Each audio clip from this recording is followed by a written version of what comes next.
It was C.S. Lewis who made this particular argument famous.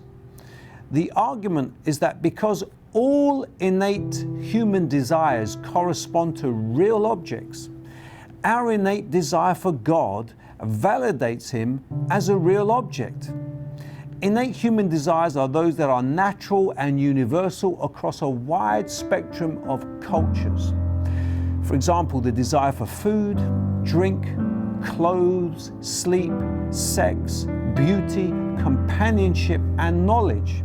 They're all examples of innate desires that relate to real objects. Now, innate desires should not be confused with artificial or psychologically contrived desires.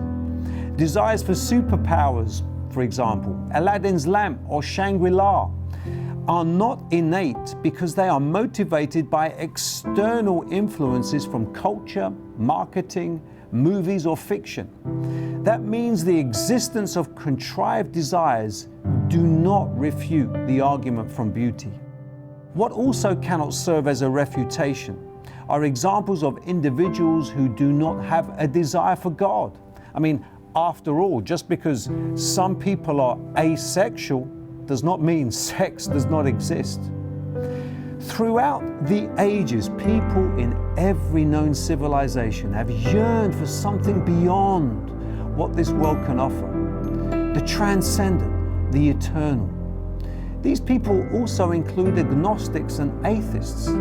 For instance, Bertrand Russell once wrote, "The center of me is always and eternally a terrible pain, a curious, wild pain, a searching for something beyond what the world contains."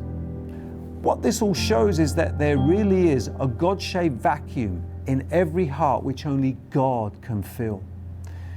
The argument from desire is based on empirical observations of real human experiences that people do not possess innate desires unless real objects exist that can satisfy them.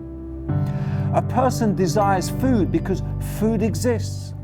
A person desires God because God exists. But you might say desiring God shouldn't apply because it doesn't relate to the material world. Well, C.S. Lewis answers this point. He said, "If I find in myself a desire which no experience in this world can satisfy, the most probable explanation is that I was made for another world." Lewis's explanation ultimately leads us to consider the Christian worldview, that we were created by God and for God. And unless we understand this point, our lives are unlikely to ever make sense.